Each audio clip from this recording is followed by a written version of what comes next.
It's on. Hello. Hello, everyone. Welcome.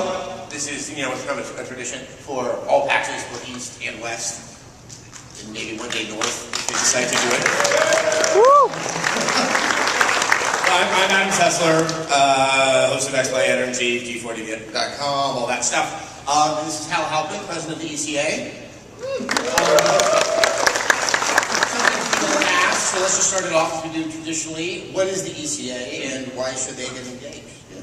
The Entertainment Consumers Association is the nonprofit that represents gamers. So if you think of it like AAA or AARP, where people pay an annual membership dues and then they get discounts on goods and services and advocacy representation, it's very similar. So like AAA, where you get representation and discounts on auto stuff, ECA does all of that on behalf of game consumers.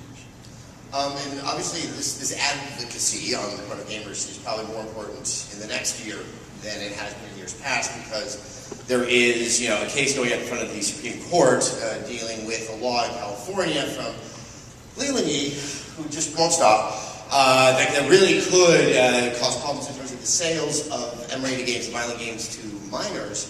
But it really also, I think, is more important in that it's going to determine whether or not games fall under protected speech, as every other form of entertainment in the U.S. is. I know that you've been following it. What is your current assessment of the situation? It's really concerning. I guess is the easiest way to say it.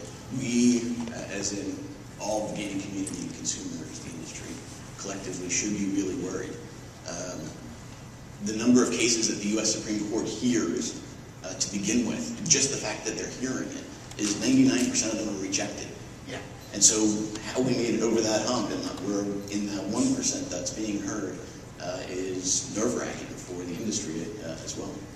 Now, I guess one of the things that we've seen in rulings from the Supreme Court, there was one First Amendment ruling involving dogfighting videos, and they said, yes, that is under protected speech. I guess even I, for a moment, there went, okay, I think the games might be safe if, sort of Michael Vick's home videos But do you see that really that there's a way of framing this case for the people who are obviously with Leland Yee that it's not that equitable? Yeah, I don't know this obviously because we haven't seen any of the oral arguments, which are November 2nd. However, my assumption, having debated Leland before, is that the basis of their case is going to be that there's an interactive difference. The interactive nature of games and gaming makes it different inherently than music or movies, and therefore it should be treated differently. I mean, obviously I find it a highly specious argument, but that seems to be the way, and it's what I've always talked about this, that when you look at sort of how comic books became so controversial back in the 50s and there were congressional hearings about it, and then suddenly there was the Comics Code, is that it's kind of a new language that young people are able to engage with, and the people who are outside of it don't understand the language, and that's where the anxiety comes from. I think language is a lot of times at the heart of a lot of social problems and those types of tensions. Yeah, it could be. I mean, we also don't do ourselves justice in that with the rating of AO game or an unrated game, you can't play that on a PS3, for instance. But you can play unrated movies and NC-17 rated DVDs. So there's that imbalance, and I know the Leland's used that as a weapon against us in the past, and would likely come up again. Now, obviously, one of the really scary implications is while this doesn't, no matter how the Supreme Court rules, this isn't creating censorship. But if suddenly you can't sell M-rated games to minors, then the retailers are going to have to think twice about stocking a game on their shelves that, obviously they have a very limited way of selling. And just to get things straight, it is not illegal to sell an M-rated game. The ESRB, just like the MPAA, these ratings do not carry the force of law. Sometimes people don't realize that's the case. Yeah, oftentimes people will say in comments on articles that we're involved with on this case, oh, well, it's just like the movies, it's illegal in order for kids to go in and see R-rated movies. So I broke the law a lot when I was a kid. Yeah, it's totally self-regulatory, and one of the most concerning things is just really the tip of the iceberg with retailers being nervous about selling specific type of games in the state of California. The ripple effect and the chilling effect that it would have on the medium as a whole is just gargantuan. Now, obviously, the process of having a case go before the Supreme Court, there's a series of amicus briefs that are filed from parties that are not directly involved in the case, but have a vested interest in that. Obviously, the ECA has filed an amicus brief. Who else, sort of on our team, has also filed in support of this? I want to be able to help you out and make news, but while also not damaging the case. We have a number of organizations that are interested in signing on to our amicus brief, which is the consumer brief, quote unquote, and represents the opinions of consumers in the United States of all ages. And we haven't announced who those are because we just need to finalize the brief itself, okay, and then they'll review it. And then there are a number of other organizations, including some publishers that aren't represented by the ESA, some developers that aren't represented by the IGDA, who's filing their own, I believe, with the Academy of Interactive Arts and Sciences. And so each one sort of takes a different position. The games as art amicus would spend their entire argument talking about why games are art, in fact, and why it deserves the First Amendment protection as a result. Now, on the other side, there's several other states that have also had legislation, either pending or it's been struck down, that they seem to have jumped on board. How many states are we looking at? The short answer is we're not sure. That battle is actually going on right now. It has been for the last few months and probably will continue to right until the deadline. The reason why you're seeing some of those attorney generals take those positions is that previously most of them have already. So the 100+ legislative battles that were going on at the state level all around the country before, and we were waving the flag and saying, we won again, we won again.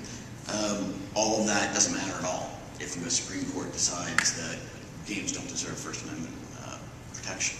All of those states, in fact, are now empowered and emboldened by the fact that the Supreme Court was siding with them, even if it's just a tiny bit. So if the Supreme Court does go in the direction that we fear it could go, then it goes back to the states then to determine what type of restrictions they want to put on the sale of games.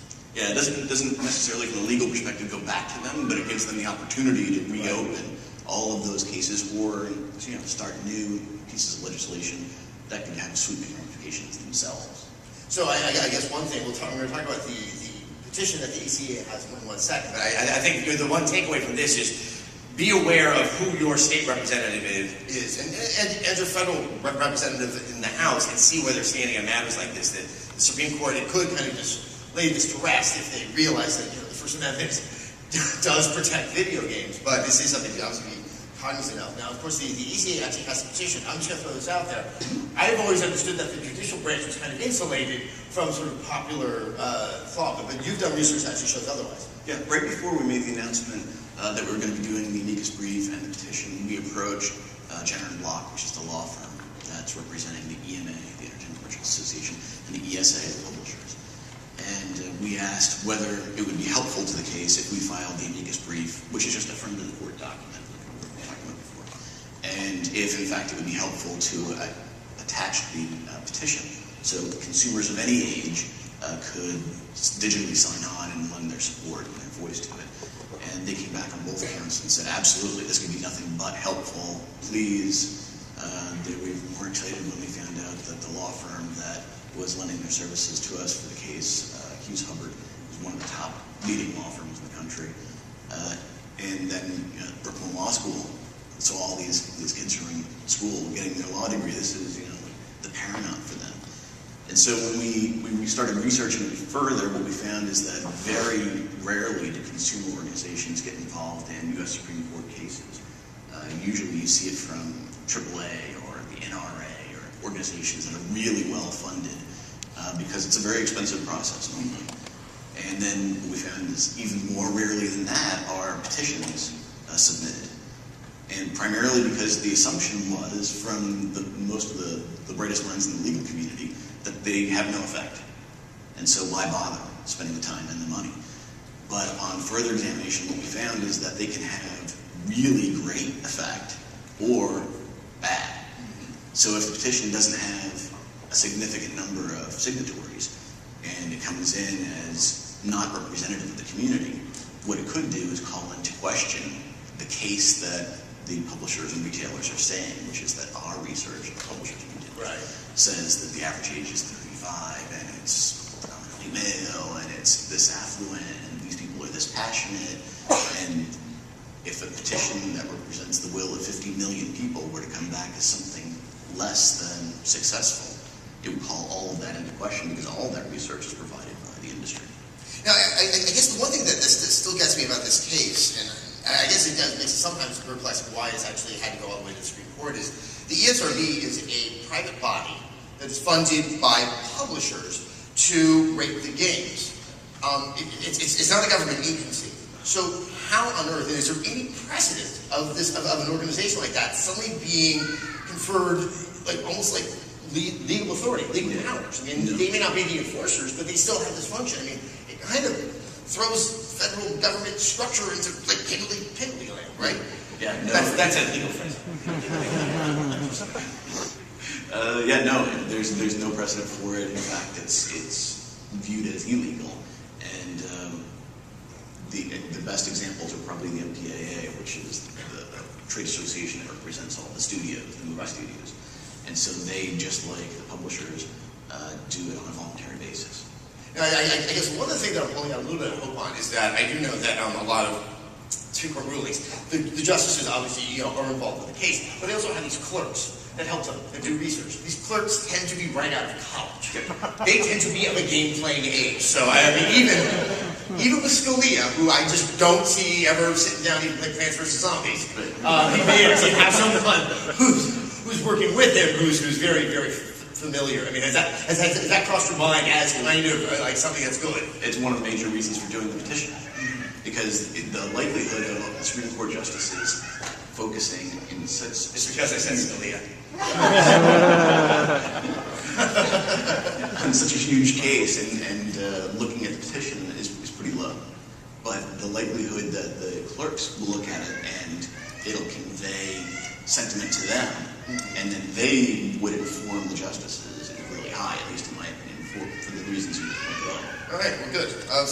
Okay, Supreme Court case. It's funny, we chatted in Boston in February, and I think we were like, so is the industry healthy and all that stuff? But there really is a lot that's going on. The other thing I wanted to talk about is this fascinating trend. We saw it with Bungie, we've seen it with Insomniac, we saw it with Respawn, who formerly allowed the guys from Infinity Ward, who are getting these rather remarkable deals with major publishers that not only kind of give them carte blanche in terms of what they're going to make, but they're going to own the IP. I mean, you follow this side of the industry longer than I have. I can't think of the last time something like this happened. Like maybe back in kind of the olden days of the Dallas shooters. I think it probably represents a paradigm shift. And because it costs so much in order to develop each game, the studios have to be so robust in the nature. Unless you get an indie game or a game like Plants vs. Zombies or Breakout kind of title, to do a really good job at Halo Beach, it requires hundreds of people and millions of dollars. It's not like it was just 10 years ago where you could have a team of 10 or 20 people, and the worst case scenario is that they put in too much time in a week or in a month before crunch time. Now it's the success and failure of the whole studio could be riding on that one title. So the publishers courting them and them getting these Hollywood style deals, I guess makes sense when you think about it in those terms. I mean, do you see it as a sign of maturation of the industry? I always use the Hollywood analogy that, we always want to say games are like movies. I like to look at it on the business side, that sometimes when Bobby Kotick becomes a little bit more of a dick, then, that means, well, hey, it's just more like a Hollywood executive, so. So, I mean, do you see it as, well, it may bring some negatives, and it does show that, hey, we're all grows out. Yeah. I would say that, the Hollywood studios have, a 40, 50-year head start on games, and you'll probably continue to see consolidation over the course of the next 5 years or so. And I'm surprised we haven't seen more of it, frankly, because of the economy. I mean, do you think also that we're going to have really talented people that may have been, to some extent, shackled by the franchises that helped make them big? We're going to see more creativity. We have seen fewer and fewer new IPs come out for every single year. And obviously, I think it's economic necessity because it's just riskier than to slap 2 or 3 on something that's already sold a few million copies. Yeah, we were talking about this before the mics came on. And I think one of the biggest problems for the industry, unless you're a publishing company executive, is that the developers probably just don't get enough credit for